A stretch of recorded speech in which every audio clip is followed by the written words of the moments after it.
June 1965, Los Angeles, California. The black sedan had been following the station wagon for nearly 20 minutes, maintaining a distance that was close enough to keep the target vehicle in sight, but far enough to avoid arousing suspicion from a driver who might not have been paying attention. Inside the sedan, a photographer named Vincent Caruso adjusted his telephoto lens and checked the film in his camera for the third time, preparing for shots that his editor had promised would be worth a premium if he could deliver images that other publications had failed to capture. The station wagon carried 3 passengers, whose connection to one of the most famous entertainers in America made them valuable targets for publications that fed on celebrity imagery in an era before privacy laws and ethical guidelines would eventually constrain the most aggressive practices of photojournalists who considered no subject off limits. Nancy Sinatra Jr. was driving, her younger siblings Frank Jr. and Tina seated beside and behind her, as the family traveled toward a restaurant where they planned to have lunch without the presence of their famous father. Vincent Caruso had been tracking the Sinatra children for 3 days, learning their patterns and identifying opportunities for photographs that might capture them in moments that their father's security typically prevented. The family had grown accustomed to protection that accompanied Frank wherever he went, but the children sometimes ventured out without the bodyguards whose presence would have made Vincent's current pursuit impossible. The photographs he sought were not scandalous in any conventional sense. He simply wanted images of the Sinatra children going about their daily lives, material that celebrity magazines would pay handsomely for because the family's famous patriarch had successfully shielded them from the intrusive coverage that other celebrity offspring routinely endured. The very difficulty of obtaining such images increased their value to publications, whose readers hungered for glimpses into lives that seemed impossibly glamorous from the outside. Nancy noticed the sedan in her rearview mirror approximately 15 minutes into the drive, its persistent presence triggering instincts that had been developed through years of experience with people who wanted access to her family for reasons that ranged from benign curiosity to dangerous obsession. She mentioned the vehicle to her siblings, her voice carrying a tension that Frank Jr. and Tina recognized from previous experiences with followers whose intentions remained unknown until confrontation revealed them. The decision to change course was immediate, Nancy turning onto a street that would take them away from their original destination and toward the home of a family friend whose residence offered security that a public restaurant could not provide. She had been trained for situations like this, her father's insistence on protective protocols having prepared her for moments when strangers with cameras or worse might threaten the safety that he considered his primary responsibility to provide. Vincent Caruso recognized that his cover had been blown when the station wagon deviated from the route that his surveillance had established as the children's typical path to their lunch destination. He accelerated to close the distance, abandoning the pretense of casual following in favor of aggressive pursuit that might yield photographs before his targets reached whatever sanctuary they were seeking. The chase that followed covered several miles of Los Angeles streets, the station wagon weaving through traffic, while the sedan pursued with a determination that suggested the photographer was willing to risk more than professional ethics to obtain the images he sought. Nancy's driving skills, developed through years of navigating a city where automotive competence was a survival requirement, kept her ahead of the pursuer, while her siblings watched the sedan's relentless approach with growing fear. She reached the friend's house and pulled into the driveway with enough speed to leave tire marks on the concrete. The 3 Sinatra children rushing toward the front door, while Vincent Caruso pulled his sedan to the curb and raised his camera to capture whatever images he could before they disappeared inside. The photographs he managed to take showed 3 frightened young people running from a vehicle that had pursued them across the city, images that revealed more about the photographer than about his subjects.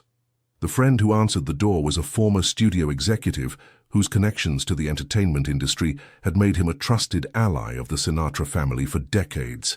He ushered the children inside and immediately called the number that Frank had provided for exactly this kind of emergency, a direct line that bypassed the layers of handlers and assistants that normally separated the star from anyone seeking his attention. Frank Sinatra was in the middle of a recording session when the call came through, his voice captured on tape expressing the warmth and technical precision that had made him the most celebrated vocalist of his generation. The interruption was unusual enough to signal that something serious had occurred, and the engineer who conveyed the message watched Frank's expression transform from artistic concentration to something far more dangerous in the space of seconds. The recording session ended immediately, Frank leaving the studio without explanation to musicians and technicians who had learned over years of working with him that some situations superseded even the most important professional commitments. His departure was swift and silent, the efficiency of a man who had dealt with threats before and who knew that speed was essential when his children's safety was involved. The drive from the studio to the friend's house took less than 15 minutes. Frank's car traveling at speeds that would have earned anyone else a ticket, but that police who recognized his vehicle chose not to pursue. He arrived to find the sedan still parked at the curb, the photographer apparently waiting to capture additional images when the children eventually emerged from their temporary sanctuary. What happened next would become legendary in the photography community, a cautionary tale that would be shared for decades among professionals who worked the celebrity beat and who needed to understand the limits that certain subjects would enforce, regardless of what the law might or might not permit. Frank Sinatra emerged from his car and walked toward the sedan with a purpose that the photographer recognized too late as something far more threatening than mere anger.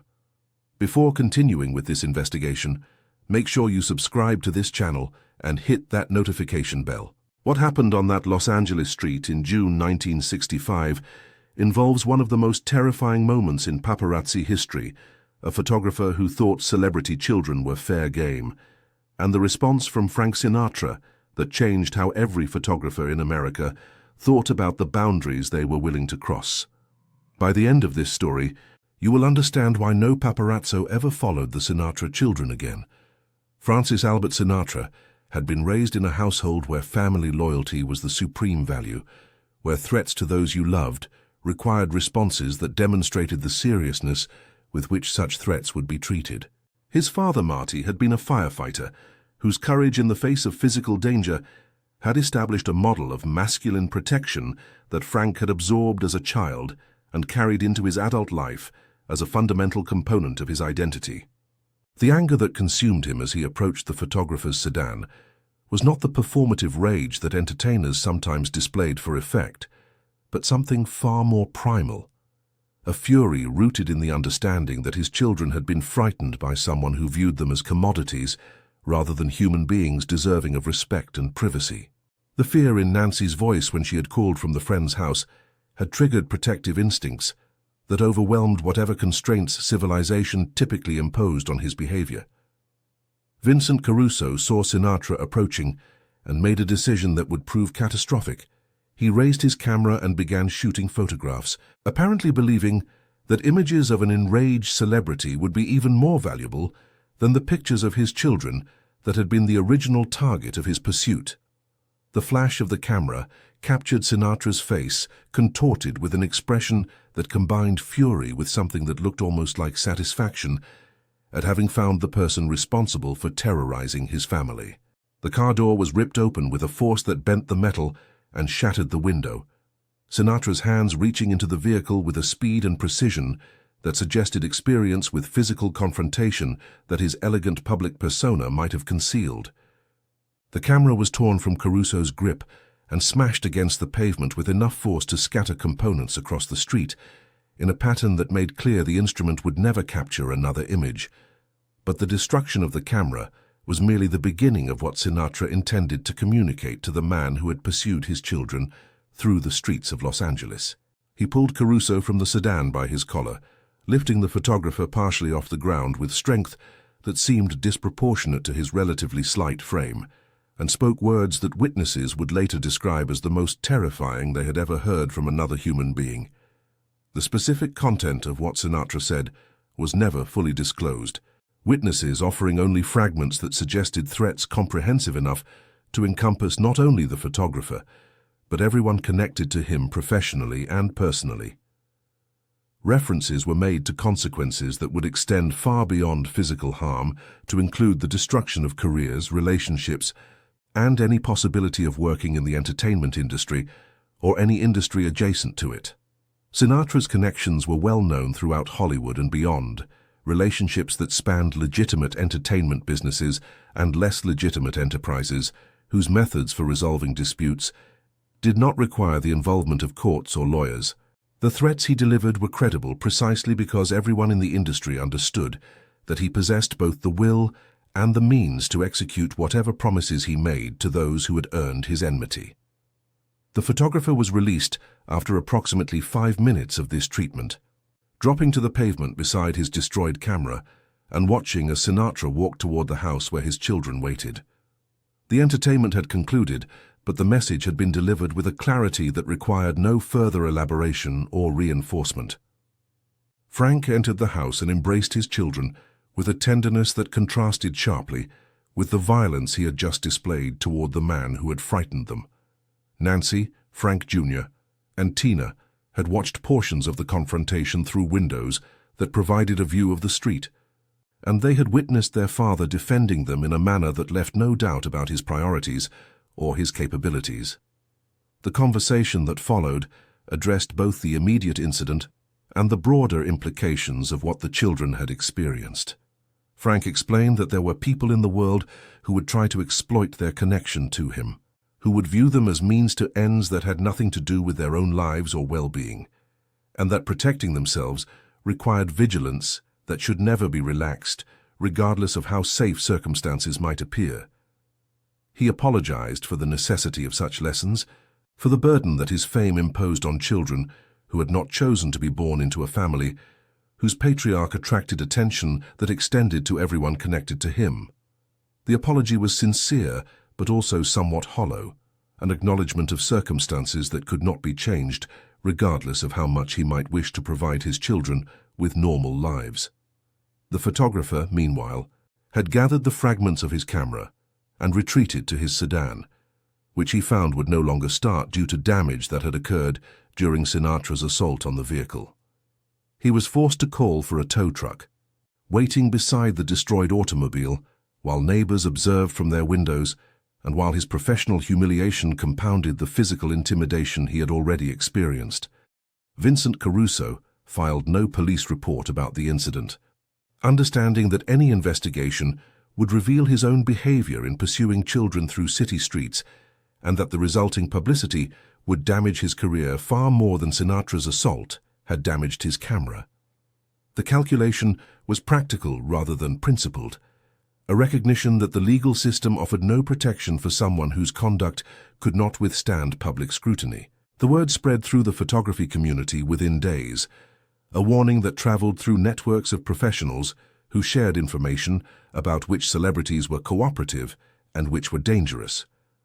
Sinatra had always been known as someone who did not tolerate intrusion into his personal life, but the incident with Caruso established a new category of threat that went far beyond previous understanding. Photographers who had previously considered the Sinatra children as potential subjects suddenly discovered that other assignments were more appealing, their professional judgment somehow aligning with their instinct for self-preservation in ways that made the family effectively off-limits. The protection that Frank had always tried to provide through security personnel was now supplemented by a reputation that required no physical enforcement because everyone understood what would happen if boundaries were crossed.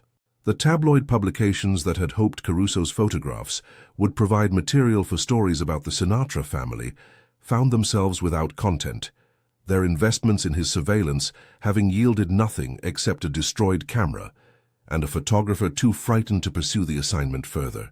The editors made decisions to focus on other celebrities whose fame came with less formidable defenses. Nancy Sinatra Jr. would later describe the incident as a turning point in her understanding of her father, a moment when the public persona of the charming entertainer was revealed to encompass capabilities that his audiences never witnessed. She had known intellectually that he was protective, but watching him physically intimidate someone who had threatened her provided evidence that transformed knowledge into visceral understanding. Frank Jr. absorbed different lessons from the experience, recognizing in his father's behavior a template for masculine response to threat that he would struggle to reconcile with his own more reserved temperament. The violence that came naturally to Frank Sr. was not something his son could easily replicate, creating tensions about identity and capability that would persist throughout their relationship. Tina, the youngest of the three, processed the incident through a lens of fear that took years to fully resolve.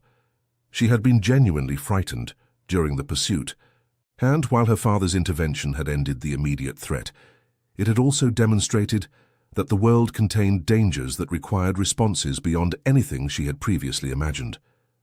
The safety she had assumed as a child was revealed as contingent on protections that might not always be available. The family discussed the incident periodically in the years that followed, its significance evolving as circumstances changed and as the children matured into adults capable of more nuanced understanding. What had seemed like simple heroism initially revealed itself over time as something more complex, a display of power that solved immediate problems, while also raising questions about the costs of such solutions. Frank's reputation as someone who would respond to threats against his family with extreme measures became part of his legend, adding to the mystique that surrounded him while also contributing to perceptions that he was dangerous in ways that extended beyond legitimate self-defense. The line between protection and aggression was not always clear, and those who knew only the story without its context might reasonably have questioned whether the response was proportionate to the provocation. The entertainment industry's relationship with photography was evolving during this period, as publications discovered that images of celebrities could generate revenue that exceeded what traditional journalism could produce. The paparazzi culture that would eventually dominate celebrity coverage was in its early stages, and incidents like the one involving Sinatra helped establish the parameters within which photographers would operate. Some celebrities attempted to emulate Sinatra's approach, responding to intrusive photography with aggression that they hoped would deter future incidents. But few possessed the combination of physical presence, industry connections, and reputation for following through on threats that made Sinatra's intervention uniquely effective. Their attempts often backfired, generating publicity that encouraged rather than discouraged the behavior they had hoped to prevent. The photographers who had witnessed or heard about the Caruso incident understood that Sinatra was different, that his threats were not bluffs, and that his capabilities for enforcement extended far beyond what ordinary celebrities could command. This understanding created a zone of protection around his family that persisted long after the specific incident had faded from immediate memory. Vincent Caruso never worked as a celebrity photographer again, his reputation destroyed not by publicity about the incident, but by word of mouth within a community that valued bravery and despised cowardice. Having been so thoroughly intimidated that he abandoned an assignment and failed to deliver promised photographs marked him as unreliable. Someone who could not be trusted when situations became difficult. He transitioned to commercial photography, work that paid less but that did not require the risk-taking that celebrity coverage demanded. The career he had built over years of aggressive pursuit of famous subjects ended on a Los Angeles street, when he discovered that some subjects were more dangerous than any photograph was worth. The Sinatra children continued their lives with a freedom from photographic intrusion that was remarkable, given their father's level of fame. They attended schools, developed relationships, and pursued careers without the constant presence of cameras that would have documented their every movement, had their father not established protections that other celebrity families could not replicate. Nancy's music career benefited from her father's connections, while also requiring her to establish an independent identity that could survive scrutiny beyond what nepotism alone could deflect. Her success demonstrated talent that justified opportunities, quieting critics who might have attributed her achievements entirely to her famous name, Frank Jr. His attempts to follow in his father's footsteps as a vocalist were complicated by comparisons that no one could have survived. His voice inevitably measured against the greatest popular singer of the century and found wanting by standards that no fair evaluation would have applied. His kidnapping in 1963, 2 years before the photographer incident, had demonstrated the dangers that accompanied his famous name in ways that extended far beyond intrusive photography.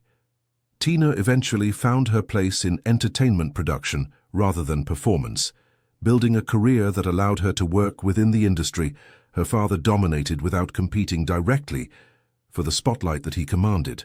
Her behind-the-scenes role provided a perspective on fame that differed from what her siblings experienced as performers. The incident with Vincent Caruso became one of many stories that contributed to Frank Sinatra's legend, a legend that encompassed both admirable qualities and troubling behaviors, in combinations that resisted simple moral evaluation. He was simultaneously a devoted father who would do anything to protect his children, and a violent man who responded to provocation with force that exceeded what the situation might have required.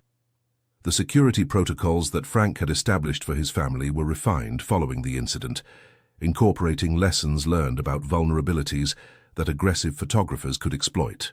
The children received additional training in evasive driving, in recognizing surveillance, and in responding to situations where their safety might be compromised by people seeking access to their famous father.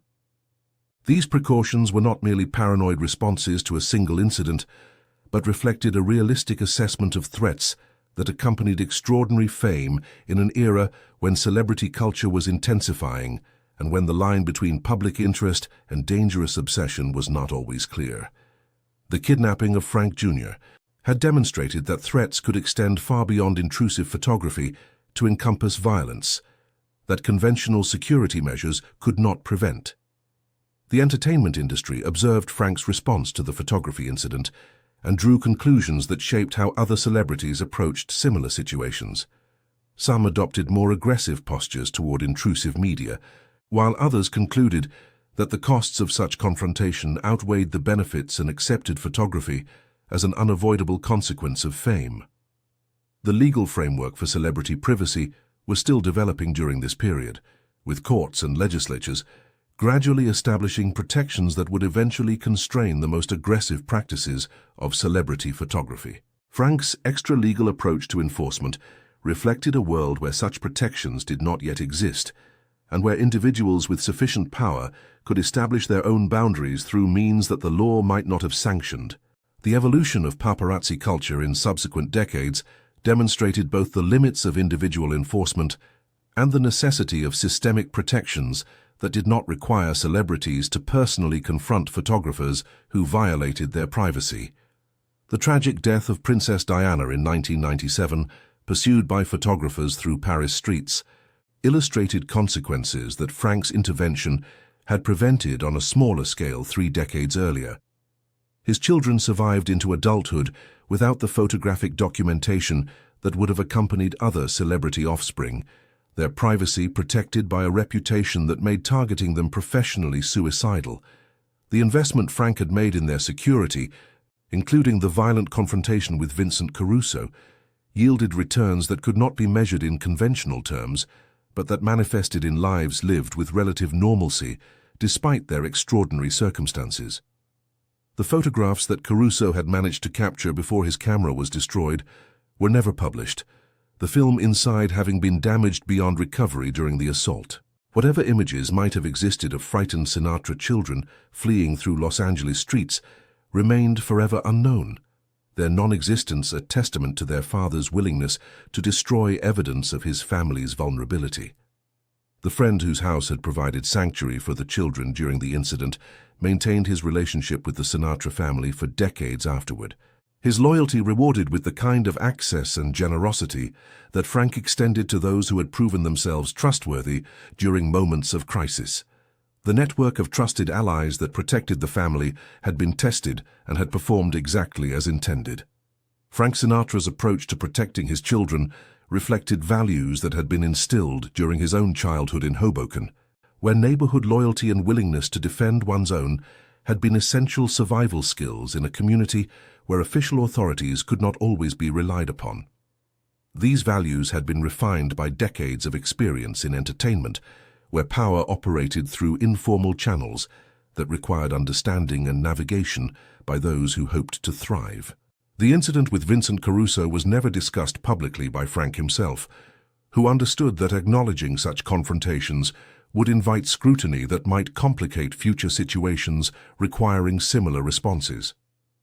Silence was itself a form of power, allowing rumors to circulate and grow without confirmation that might have limited their intimidating effect.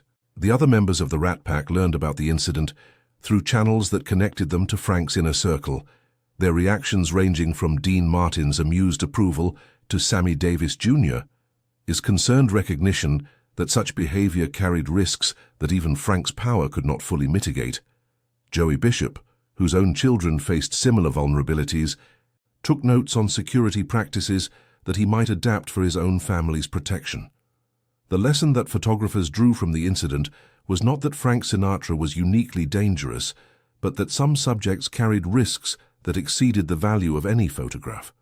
This calculation, applied broadly, created implicit protections for other celebrities, whose connections to Sinatra suggested that similar responses might follow similar provocations. The ecosystem of celebrity coverage adapted to incorporate understanding that certain boundaries existed and that crossing them carried consequences that professional insurance could not cover. Photographers who had operated without apparent limits discovered that limits existed even if they were not formally codified, enforced by power that operated outside conventional legal channels. Nancy Sinatra would eventually discuss the incident in interviews conducted decades later, her perspective having evolved from the immediate terror of being pursued through Los Angeles streets to a more nuanced appreciation of what her father had done and what it had cost him to be the kind of protector he believed his children required. She acknowledged both gratitude and complexity in her feelings about that day. The protection that Frank provided for his children extended beyond physical security to encompass career support that helped them navigate an industry that might otherwise have crushed them beneath the weight of their famous name. His connections opened doors, his advice guided decisions, and his reputation created space for them to develop without the immediate comparison to his own achievements that might have been paralyzing. The incident with Vincent Caruso represented one moment in a lifetime of protective behavior that defined Frank's relationship with his children, a moment that happened to become known because of its dramatic nature. But that was characteristic of an orientation toward family that persisted throughout his life, regardless of what other obligations might compete for his attention. His marriages, which produced the children whose safety he so zealously guarded, were complicated by the same intensity that made his protective instinct so formidable. The women who bore his children experienced versions of this intensity that were not always compatible with the partnership that successful marriage required, leading to divorces that fractured families, even as the fragments remained connected through bonds that legal separation could not sever. Nancy Barbato Sinatra, the mother of Nancy Jr., Frank Jr., and Tina, had experienced this protective intensity both as beneficiary and as subject during her marriage to Frank. She understood that the same qualities that made him dangerous to photographers who threatened their children had also made their marriage untenable. The consuming nature of his personality, requiring a centrality that left little space for genuine partnership. The children navigated relationships with both parents that were shaped by the divorce, but that never fully separated them from either, maintaining connections that allowed them to benefit from Frank's power and resources, while also preserving the more stable environment that Nancy provided. The balance was not always comfortable, but it proved sustainable across decades of family evolution. The entertainment industry that Frank dominated during the 1960s was transforming in ways that would eventually diminish his centrality while preserving his legend. Younger artists brought styles and attitudes that differed from the sophisticated cool that he had defined, and audiences began seeking alternatives to the standards that had built his career. His power remained substantial, but was no longer absolute. This evolution affected how his protective behavior was perceived, the same actions that had seemed natural exercises of legitimate authority during his peak years beginning to appear as the desperate gestures of a fading power when his dominance became less certain. The incident with Caruso belonged to an era when Frank's ability to enforce his preferences was unquestioned, a time that was already beginning to pass even as the confrontation occurred. The photographer community that had absorbed the lesson of the Caruso incident would eventually become more aggressive as new generations entered the profession without direct memory of what had occurred on that Los Angeles street. The protection that Frank's reputation had provided gradually eroded as his fame transformed from contemporary dominance to historical significance. His children, growing into adulthood and eventually into middle age, developed their own approaches to privacy that reflected both their father's lessons and their own experiences with an industry that had learned to work around the protections he had established. They were never again pursued through city streets by photographers, but they encountered other forms of intrusion that required different responses. Frank Sinatra died on May 14, 1998, his passing marking the end of an era that had already concluded in most respects, but that retained symbolic significance for those who remembered what American entertainment had been when he stood at its center. The tributes that followed acknowledged both his artistic achievements and the complexities of a personality that had inspired fear as well as admiration. The incident with Vincent Caruso was mentioned in some of the retrospective coverage, cited as evidence of the fierce protectiveness that had characterized his approach to family throughout his life. Those who knew the full story recognized it as one moment among many, a particularly dramatic example of behavior that had manifested in countless other situations that never became public. His children inherited the complicated legacy of a father whose love had expressed itself through actions that were not always comfortable to remember or to explain to those who had not experienced the specific circumstances that had provoked them. They defended his reputation while also acknowledging that his methods had sometimes exceeded what they themselves would have chosen. The photography industry that Frank had so dramatically confronted has continued to evolve, new technologies and platforms creating possibilities for intrusion that he could not have anticipated and that his methods would have been inadequate to address. The protection he provided was specific to its era, effective within the parameters of mid-20th century celebrity culture, but not transferable to environments he did not live to witness. The word that spread through the photography community following the Caruso incident carried specific details that amplified its deterrent effect, far beyond what the actual events might have justified. Rumors circulated about consequences that had allegedly befallen photographers who had tested Sinatra's warnings in the past, stories that may or may not have been true, but that contributed to an atmosphere of fear that served Frank's protective purposes. The agencies that employed celebrity photographers developed informal policies about the Sinatra family, understanding that any incident involving Frank's children could result in consequences that extended beyond the individual photographer to encompass the organization that had assigned the coverage. Insurance considerations alone made the family a prohibitively risky target, regardless of how valuable images might have been. The legal exposure that aggressive photography could create was becoming clearer during this period, as celebrities began exploring litigation as a response to intrusion that earlier generations had simply endured. Frank's approach was more direct than lawsuits, but it operated within a context where photographers were increasingly aware that their activities might face consequences beyond the immediate confrontation.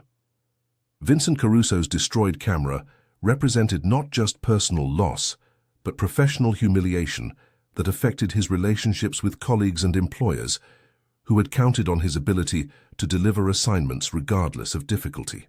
His failure to produce the promised photographs, combined with his obvious fear of pursuing the assignment further, marked him as someone who had encountered limits he could not transcend. The equipment that Sinatra had destroyed was expensive by the standards of the era, representing an investment that Caruso could not easily replace and that his employer was unwilling to cover, given the circumstances of its destruction. The financial loss compounded the professional damage, creating a cascade of consequences that extended far beyond the immediate violence of the confrontation. The Sinatra children's experience of being pursued through Los Angeles streets left psychological marks that manifested differently in each of them. Nancy developed a hypervigilance about vehicles following too closely that persisted for years after the immediate threat had passed, a reflexive response that she eventually learned to manage but never entirely eliminated. Frank Jr. His response was more complex, intertwined with the trauma of his kidnapping 2 years earlier and with ongoing struggles to establish an identity independent of his father's overwhelming shadow. The photographer incident reinforced his sense that the world contained dangers that required protection. He could not provide for himself, a dependency on his father's power that complicated his efforts toward independence. Tina processed the experience through years of therapy that helped her understand both the legitimate fear that the pursuit had triggered and the complicated feelings that her father's violent response had provoked. She came to appreciate the protection he had provided, while also recognizing that his methods reflected a worldview she did not entirely share. The family dynamic that emerged from the incident reflected broader patterns in how the Sinatras related to the outside world, patterns characterized by fierce loyalty to insiders and aggressive response to perceived threats from outsiders. This orientation created bonds that were unusually strong, while also limiting the family's ability to develop relationships that did not fit neatly into categories of trusted ally or potential enemy. The entertainment industry observed the Caruso incident as one data point among many that contributed to understanding of how Frank Sinatra operated and what could be expected from those who crossed boundaries he had established. His reputation for loyalty was matched by his reputation for vengeance, creating an equilibrium that rewarded those who respected his rules while punishing those who violated them. The photographers who continued working the celebrity beat after the incident developed informal networks for sharing information about which subjects were cooperative and which were dangerous, with Sinatra consistently ranking among the most dangerous, regardless of how much time passed since the confrontation with Caruso. The warning was passed from veteran photographers to newcomers as part of professional education that formal training programs did not provide. The publications that purchased celebrity photographs adjusted their expectations about what content would be available, understanding that certain families were effectively off-limits, regardless of reader interest. The Sinatra children joined a small category of subjects whose protection was so complete that pursuing them was not worth the professional and personal risks involved. The evolution of celebrity journalism in subsequent decades would test these protections in ways that Frank could not have anticipated. New technologies and distribution platforms creating possibilities for intrusion that his methods would have been inadequate to address. The paparazzi culture that emerged in the 1980s and 1990s was more aggressive and more technologically sophisticated than anything he had confronted. The tragic death of Princess Diana in 1997, killed in a car crash while being pursued by photographers through Paris streets, illustrated the extreme consequences that could follow from the kind of aggressive pursuit that Frank had violently interrupted 3 decades earlier. The parallel was not lost on those who remembered the Caruso incident and who recognized that Frank's intervention had prevented a similar tragedy on a smaller scale. His children, by then middle-aged adults with their own families and careers, reflected on their father's protection with perspective that combined gratitude with complexity. They understood that his methods had kept them safe during a vulnerable period, while also recognizing that those methods reflected a worldview that was not entirely compatible with the values they had developed as independent adults. The security industry that served celebrities had professionalized significantly since the era when Frank had personally confronted photographers who threatened his children. Bodyguards, surveillance systems, and legal strategies had replaced the ad hoc protection that individuals like Frank had once provided through personal intervention and industry connections. The story of the Caruso incident became part of the Sinatra mythology that accumulated over decades, joining countless other stories that illustrated his capacity for both extraordinary generosity and explosive violence. Biographers included it among episodes that revealed character traits that his public persona, as a sophisticated entertainer, had carefully concealed. The lesson that Frank's response taught was not that violence was an appropriate response to photography, but rather that some individuals possessed power sufficient to enforce their preferences through means that the law could not constrain. This understanding shaped how celebrities and photographers interacted for a generation, creating informal rules that operated parallel to formal legal frameworks. The children whose safety Frank had so dramatically protected grew into adults who developed their own approaches to the privacy challenges that their famous name continued to present. Nancy's career as a singer brought her into the public eye on her own terms, while Frank Jr., and Tina found paths that allowed them to benefit from their father's legacy without competing directly for the spotlight he had dominated. The family gatherings that brought them together throughout subsequent decades provided opportunities to revisit the incident from perspectives that evolved with age and experience.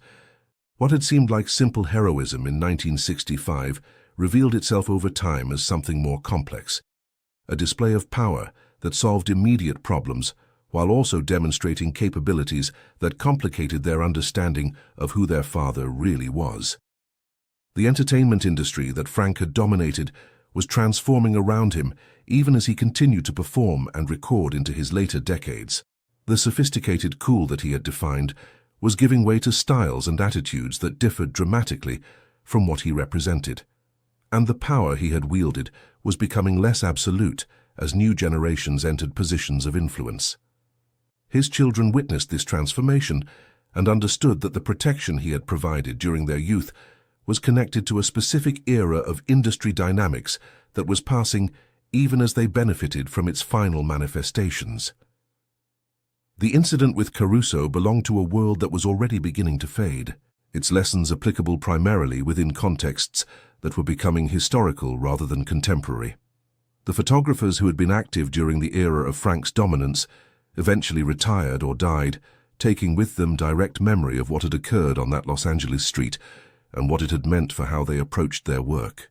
The warning they had absorbed was passed to subsequent generations in diluted form, losing some of its power with each transmission. The Sinatra family's relative privacy became something that younger observers found remarkable, given the fame that their patriarch had achieved, and the intensity of celebrity coverage that characterized American media culture. The protection that Frank had established through violence and reputation had created conditions that his descendants continued to benefit from decades after the specific incident that had established them. The incident with Vincent Caruso represented one moment in a pattern of protective behavior that defined Frank's relationship with those he considered his own. His loyalty to family, to friends who had proven themselves trustworthy, and to colleagues who had demonstrated commitment was legendary, and the flip side of that loyalty was a capacity for violence and vengeance that those who triggered it discovered to their lasting regret. The balance between these qualities was never fully resolved during Frank's lifetime, his personality encompassing contradictions that resisted the kind of simple moral evaluation that observers might have preferred. He was simultaneously a devoted father who would do anything to protect his children, and a violent man who responded to provocation with force that exceeded what the situation might have required. The biographers who have attempted to capture his complexity have struggled with this balance, some emphasizing his generosity and loyalty, while others focusing on his violence and vindictiveness. The complete picture includes both dimensions, neither reducible to the other, and neither separable from the personality that produced some of the greatest popular music of the 20th century. The incident with the photographer was not an aberration, but rather an expression of qualities that were integral to who Frank Sinatra was. The same intensity that made his performances compelling made his anger terrifying, and the same loyalty that bound him to those he loved made his enmity toward those who threatened them implacable. His children inherited this complexity, carrying forward traits that expressed themselves in different ways, but that retained connections to the father, whose personality had shaped their development. They struggled with aspects of their inheritance while also benefiting from the protection and opportunities that his power had provided. The photography community that had absorbed the lesson of the Caruso incident eventually evolved beyond the constraints that Frank's reputation had imposed. New generations of photographers approached celebrity coverage with aggressive techniques that would have triggered responses from Frank had he been alive. And had his power remained what it had been during his peak years, the protection that he provided was specific to an era that has now passed, its effectiveness dependent on conditions that no longer exist and on power that could not be transferred to those who came after him. His children benefited from this protection during the period when it was most available and most needed, their safety preserved during vulnerable years by a father whose methods were not always admirable, but whose love for them was never in question. Rest in peace, Francis Albert Sinatra. The voice that defined an era also roared in defense of children who needed protection from a world that viewed them as commodities rather than human beings. The photographer you terrified on that Los Angeles street learned a lesson that an entire industry absorbed, and your children grew up with privacy that your fame should have made impossible, but that your fierce protection somehow preserved. What you did that day was not legal, was not proportionate by conventional standards, and was not something that could be recommended as a model for others to follow. But it was effective, and it was motivated by love that expressed itself in the only language that the situation seemed to require.